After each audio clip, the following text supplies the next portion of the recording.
Assalamualaikum warahmatullahi wabarakatuh. Perkenalkan, nama saya Muhammad Salamun, guru SMA Negeri 46 Jakarta. Merupakan peserta program calon guru penggerak angkatan ke-7 yang berada di kelas A7.24, di mana dalam kelas tersebut kami difasilitasi oleh Bapak Fajar Purnomo dan terdapat guru praktik yang bernama Ibu Sari Mulyani dari SMA 66 Jakarta. Pada kesempatan kali ini merupakan tugas terakhir pada modul 1.1. Izinkan saya untuk menyampaikan tugas yang ada di 1.1.A8 mengenai koneksi antar materi, yaitu kesimpulan dan refleksi modul 1.1. Kita mulai, di mana modul 1.1 ini hampir secara keseluruhan kita bicara tentang filosofi pemikiran Ki Hajar Dewantara, ya, di mana terdapat beberapa penugasan, yaitu di ruang kolaborasi, refleksi terbimbing, demonstrasi kontekstual, dan elaborasi pemahaman. Baik, dari beberapa pemikiran ataupun filosofi yang diutarakan oleh Ki Hajar Dewantara, salah satunya adalah tentang tujuan dari pendidikan. Menurut beliau, pendidikan bertujuan untuk menuntun segala kodrat yang ada pada anak-anak agar mereka dapat mencapai keselamatan dan kebahagiaan yang setinggi-tingginya. Pendidik itu hanya dapat menuntun tumbuh atau hidupnya kekuatan kodrat yang ada pada anak-anak agar dapat memperbaiki lakunya, hidup dan tumbuhnya kekuatan kodrat anak. Di mana kodrat anak terdapat menjadi dua, yaitu kodrat alam yang merupakan kondisi anak sejak lahir yang dipengaruhi oleh kultur, budaya, dan lingkungan tempat anak berada. Sedangkan yang kedua adalah kodrat zaman, yaitu perubahan yang selalu terjadi dari waktu ke waktu. Menurut Ki Hajar Dewantara, anak berhak mendapatkan pendidikan dengan cara yang sesuai dengan kodrat alam dan kodrat zamannya sendiri. Terkait dengan pemikiran Ki Hajar Dewantara ini, saya mencoba merefleksikan apa yang sudah saya terapkan selama pembelajaran di kelas ataupun di sekolah. Gambar-gambar yang terdapat di slide berikut ini adalah kondisi yang menurut saya cukup mewakili pemikiran Ki Hajar Dewantara mengenai anak berhak mendapatkan pendidikan dengan kodrat alam dan kodrat zamannya. Saya biasanya menerapkan pembelajaran di kelas maupun di sekolah dengan beberapa materi yang saya selipkan di games, ya, atau permainan. Bisa dilihat di gambar-gambar ini, saya bukan saja membawa anak itu belajar di kelas, tapi juga belajar di luar kelas, seperti di lorong ataupun selasar. Juga terkadang saya membawa mereka ke ruang TIK, di mana di sana terdapat fasilitas komputer yang mereka bisa gunakan untuk bermain, namun juga belajar. Saya biasanya menggunakan Word Wall, ya, di mana aplikasi Word Wall ini berisi tentang games-games yang bisa dimasukkan dengan materi pembelajaran. Selain itu juga, saya biasanya membebaskan siswa saya dalam belajar itu untuk ramai di kelas, ya, karena memang jenisnya permainan, sehingga bisa dilihat pada gambar tersebut, terkadang siswa ada yang sampai berdiri di atas bangku ataupun ramai di depan kelas. Hal ini memang sengaja saya buat agar mereka merasa kondisi kelas itu seperti kondisi taman bermain, sehingga saat mereka belajar, mereka tidak sadar bahwa mereka sedang belajar, tapi mereka sedang bermain, seperti itu. Selanjutnya, pemikiran Ki Hajar yang berikutnya adalah tentang semboyan pendidikan yang menjadi fondasi pendidikan di Indonesia. Kita sama-sama tahu ada Trisila, yaitu Ingarso Sungtulodo, Ingmadjo Mangunkarsa, dan Tutwuri Handayani, di mana Ingarso Sungtulodo adalah guru harus memberikan teladan yang baik bagi anak didiknya agar anak memiliki perilaku yang baik pula. Pada tahapan ini, guru masih menjadi pemegang peran yang cukup kuat dalam pembelajaran, di mana kondisi guru berada di depan menjadi suri tauladan ataupun menjadi contoh. Gambar-gambar berikut ini adalah contoh bagaimana saya menerapkan diri saya terhadap anak-anak agar bisa menjadi contoh yang baik. Seperti contoh misalkan saat menggunakan pakaian pramuka, saya menggunakan pakaian pramuka yang lengkap. Saat upacara, saat anak-anak diminta untuk upacara tertib, saya mencontohkan sebagai salah satu petugas upacara dan menggunakan pakaian yang sesuai dengan upacara. Kemudian Ing Madyo Mangunkarsa, yaitu guru di tengah-tengah anak-anak, yaitu memberikan inspirasi dan motivasi yang diberikan dapat memberi semangat, juga memacu anak didik untuk lebih giat karena merasa diperhatikan dan selalu mendapatkan pikiran-pikiran positif dari saya sebagai gurunya. Di gambar berikut ini ada beberapa gambar di mana saya hadir di tengah-tengah mereka saat mereka berlomba, saat mereka sedang berdiskusi, ataupun saat mereka selesai upacara gitu ya.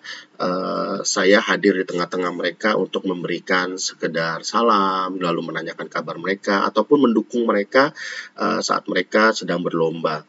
Saya berharap dengan kehadiran saya di tengah-tengah mereka bisa memberikan semangat kepada mereka.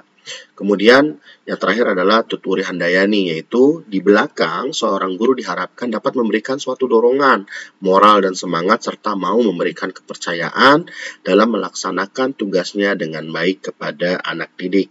Nah, di SMA 46 terdapat sosiokultural, yaitu SMA 46 prestasi.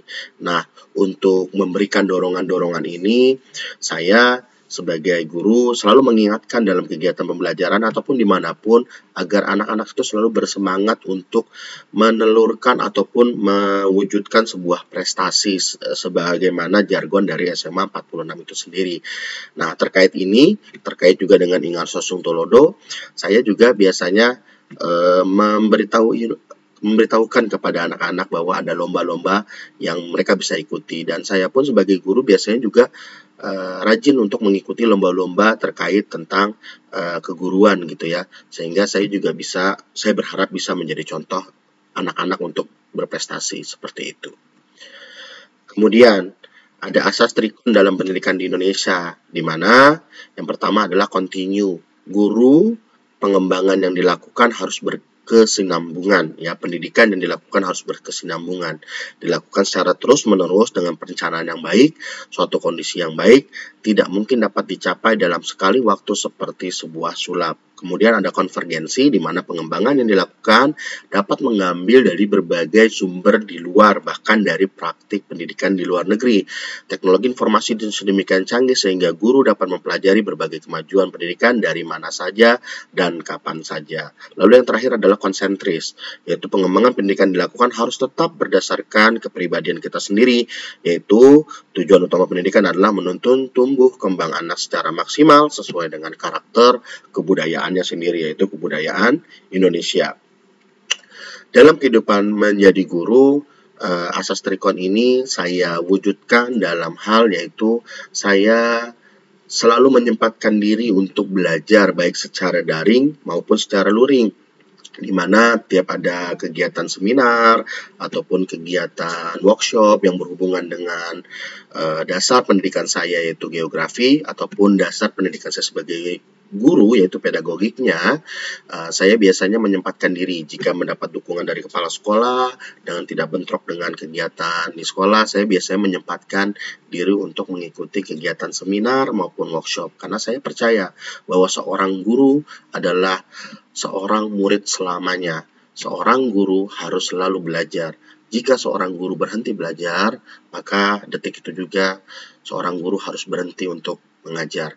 Nah, gambaran foto-foto ini adalah gambaran saya sebagai seorang guru yang terus belajar menggali ilmu dari manapun. Baik, yang terakhir adalah yaitu pendidikan yang berhamba pada anak, yaitu pendidikan yang memanusiakan dan memerdekakan memiliki esensi bahwa setiap anak didik memiliki keunikan masing-masing dan seharusnya belajar sesuai dengan kesenangan mereka. Tidak harus didikte dengan kurikulum, sistem, dan aneka mata pelajaran yang dipaksakan kepada anak didik seperti di ruang kelas konvensional, pada umumnya dengan mengeksploitasi anak secara berlebihan. Sudah semestinya anak didik diberi ruang kebebasan yang seluas-luasnya untuk mengeksplorasi potensi diri, serta berekspresi secara kreatif serta serta didukung oleh penuh oleh guru sebagai fasilitator dan melayani serta menuntun proses pengekspresian potensi-potensi anak didik agar terarah positif dan anak didik kita menemukan jalannya sendiri menuju versi terbaik dari dirinya. Artinya, saya sebagai guru sangat menyadari bahwa fungsi guru yang sekarang bukan lagi sebagai center of knowledge, tapi sebagai seorang fasilitator yang menunjukkan jalannya, menuntun anak-anak kita untuk mencapai tujuannya, yaitu menjadi anak yang merdeka, beradab, dan menjadi tunas-tunas bangsa yang akan memimpin negara kita kelak. Di sini, di gambaran foto-foto yang saya tampilkan adalah sedikit banyak saya mencoba memfasilitasi anak baik di kelas maupun di luar kelas. Setiap materi yang saya berikan, biasanya selalu saya contohkan dulu sebelum anak-anak mempraktikkan. Setiap anak merasa kesusahan dalam menanggapi materi yang saya berikan, biasanya saya memberikan waktu khusus kepada anak-anak tersebut untuk bisa menanya lebih dalam terhadap materi yang mereka anggap tidak bisa diterima dengan jelas. Nah, namun sebagai manusia, saya pun merasa bahwa sungguhnya saya belum sempurna menjadi seorang guru. Oleh karena itu, sampai detik ini, jika ada kesempatan untuk belajar dan mengembangkan ataupun mengupgrade diri saya akan mengikuti kegiatan itu dengan senang hati. Nah, itulah gambaran dari penugasan yang ada di modul 1.1. Lebih kurangnya saya ucapkan mohon maaf dan terima kasih atas perhatian setelah menonton video saya. Terakhir saya ucapkan Assalamualaikum warahmatullahi wabarakatuh.